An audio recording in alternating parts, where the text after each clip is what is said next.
कार्तिक मास की सप्तमी तिथि में हम श्रवण कर रहे हैं पद्म पुराण के उत्तरखंड में कार्तिक मास की महिमा को उजागर करने वाला जो अध्याय है उसका नाम है कार्तिक मास का महात्म्य और उसमें पालन करने योग्य नियम। तो आइए कथा में प्रवेश करने से पहले 2 मिनट भगवान नाम संकीर्तन मिलजुल कर आनंद के साथ करते हैं। हरे कृष्ण कृष्ण कृष्ण हरे हरे हरे राम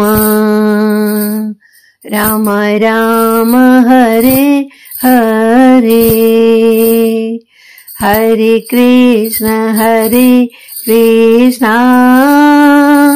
कृष्ण कृष्ण हरे हरे हरे राम राम राम हरे हरे हरे कृष्ण कृष्ण कृष्ण हरे हरे हरे राम राम राम हरे हरे हरे कृष्ण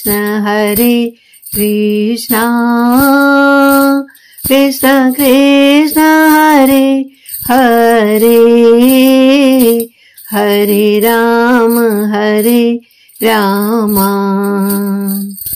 राम राम हरे हरे हरे कृष्ण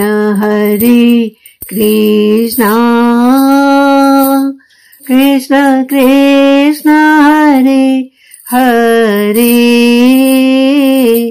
हरे राम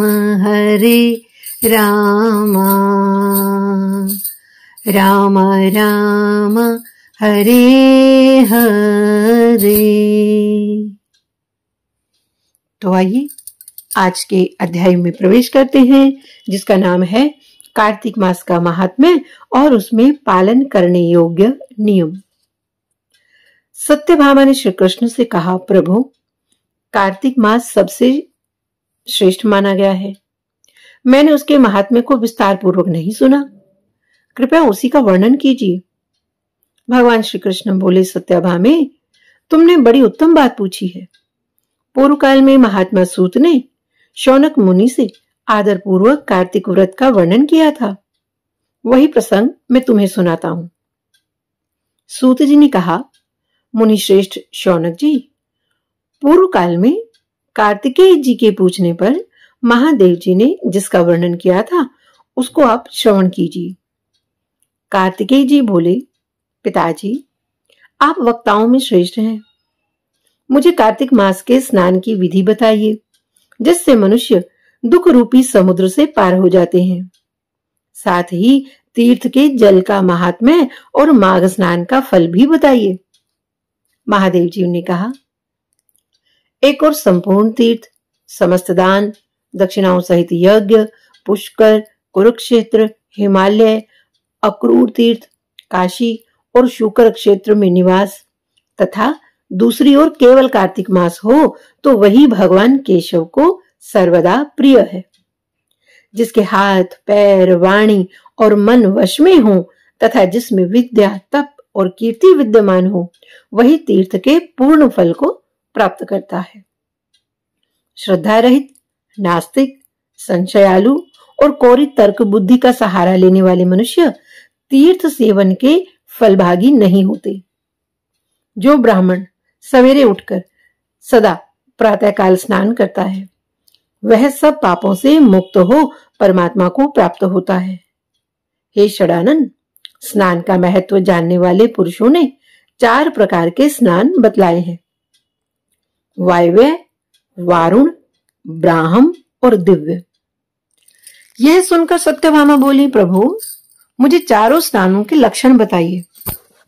भगवान श्री कृष्ण ने कहा, प्रिय, गोधूली द्वारा किया गया स्नान वायव्य कहलाता है और सागर आदि जलाशयों में किए हुए स्नान को वारुण स्नान कहते हैं। और आपो ही ष्ठामयो आदि ब्राह्मण मंत्रों के उच्चारण पूर्वक जो मार्जन किया जाता है उसका नाम ब्राह्म स्नान है। तथा बरसते हुए मेघ के जल और सूर्य की किरणों से शरीर की शुद्धि करना ये दिव्य स्नान माना गया है। सब प्रकार के स्नानों में वारुण स्नान श्रेष्ठ है। ब्राह्मण, क्षत्रिय और वैश्य मंत्रोच्चारण पूर्वक स्नान करें, परंतु शूद्र और स्त्रियों के लिए बिना मंत्र के ही स्नान का विधान है। बालक, युवा, वृद्ध, पुरुष, स्त्री और नपुंसक सब लोग कार्तिक और माघ में प्रातः स्नान की प्रशंसा करते हैं। कार्तिक में प्रातःकाल स्नान करने वाले लोग मनोवांछित फल प्राप्त करते हैं। कार्तिकेय जी बोले, पिताजी, अन्य धर्मों का भी वर्णन कीजिए जिनका अनुष्ठान करने से मनुष्य अपने समस्त पाप धोकर देवता बन जाता है। महादेव जी बोले, बेटा, कार्तिक मास को उपस्थित देख, जो मनुष्य दूसरे का अन्न त्याग देता है वह प्रतिदिन कृच्छ्र व्रत का फल प्राप्त करता है। कृच्छ्र कहते हैं कष्ट में। तो ये जो कृच्छ्र व्रत जो होता है ये अपने शरीर को तपाकर इसलिए किया जाता है कि पापों का प्रायश्चित करने के लिए और आध्यात्मिक शुद्धिकरण के लिए। तो ये कठिन तप होता है, इसलिए भगवान भोलेनाथ यहाँ कह रहे हैं कार्तिकेय जी को कि हे बेटा, कार्तिक मास को उपस्थित देखकर जो मनुष्य दूसरे का अन्न त्याग देता है वह प्रतिदिन कृच्छ्र व्रत का फल प्राप्त करता है। तो कार्तिक में तेल, मधु, कांसे के बर्तन में भोजन और मैथुन का विशेष रूप से परित्याग करना चाहिए। एक बार भी मांस भक्षण करने से मनुष्य राक्षस की योनि में जन्म पाता है और 60,000 वर्षों तक विष्ठा में डालकर सड़ाया जाता है। फिर उससे छुटकारा पाने पर वह पापी विष्ठा खाने वाला ग्राम शूकर होता है।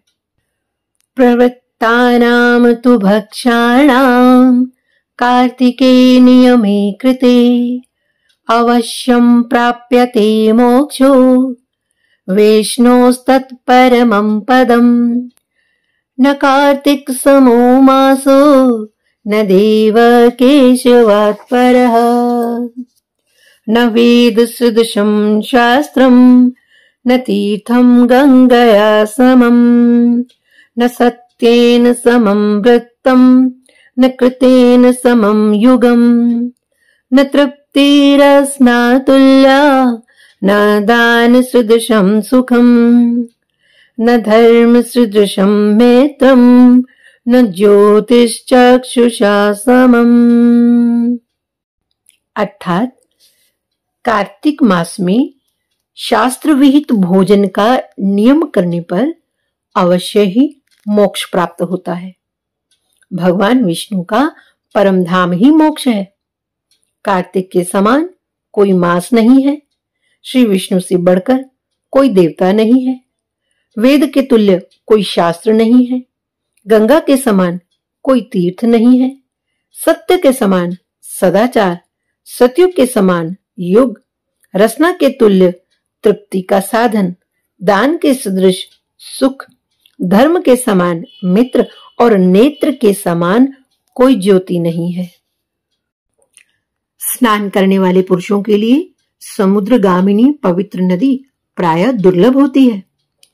कुल के अनुरूप उत्तम शील वाली कन्या, कुलीन और शीलवान दंपत्ति, जन्मदायिनी माता, विशेषतः पिता, साधु पुरुषों के सम्मान का अवसर, धार्मिक पुत्र, द्वारका का निवास, भगवान श्री कृष्ण का दर्शन, गोमती का स्नान और कार्तिक का व्रत, ये सब मनुष्य के लिए प्रायः दुर्लभ है।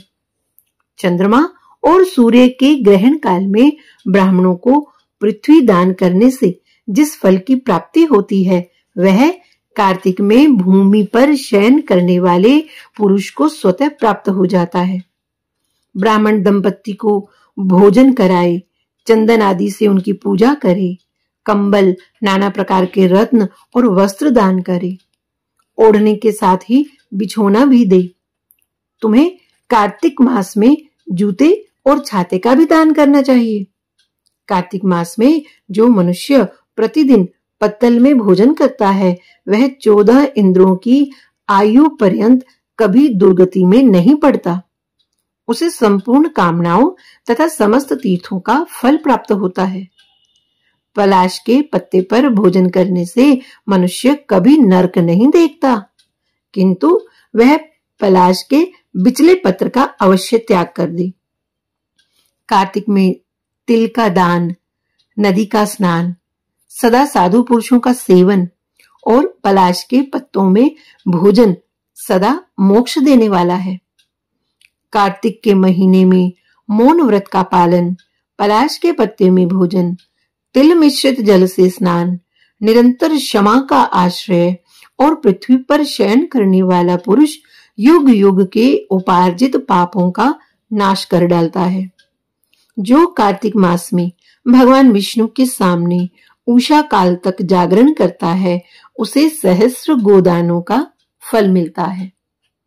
पितृपक्ष में अन्नदान करने से तथा ज्येष्ठ और आषाढ़ मास में जल देने से मनुष्यों को जो फल मिलता है वह कार्तिक में दूसरों का दीपक जलाने मात्र से ही प्राप्त हो जाता है।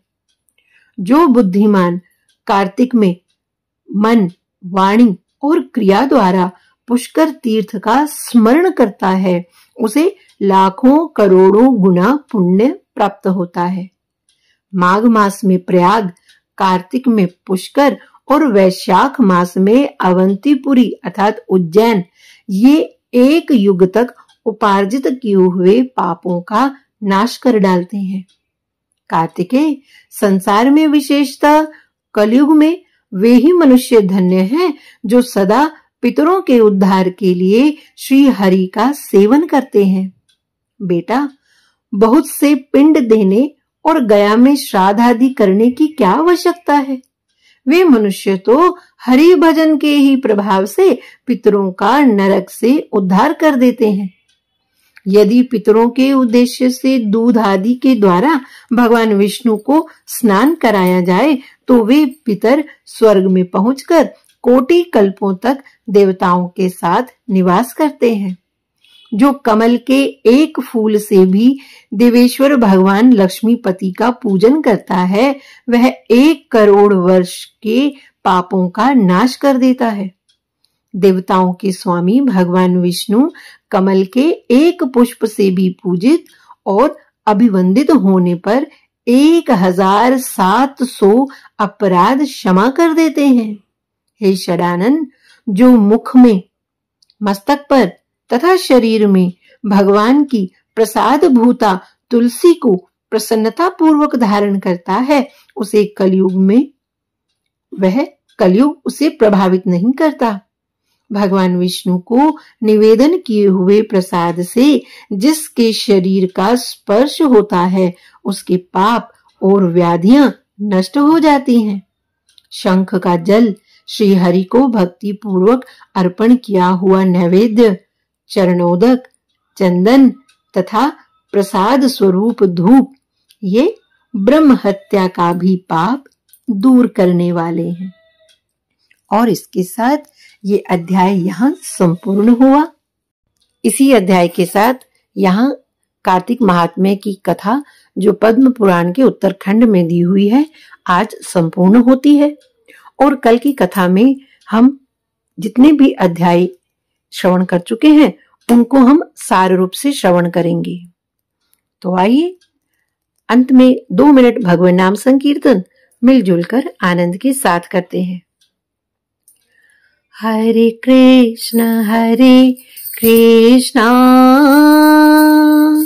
कृष्ण कृष्ण हरे हरे, हरे राम राम राम हरे हरे, हरे कृष्ण कृष्ण कृष्ण हरे हरे, हरे राम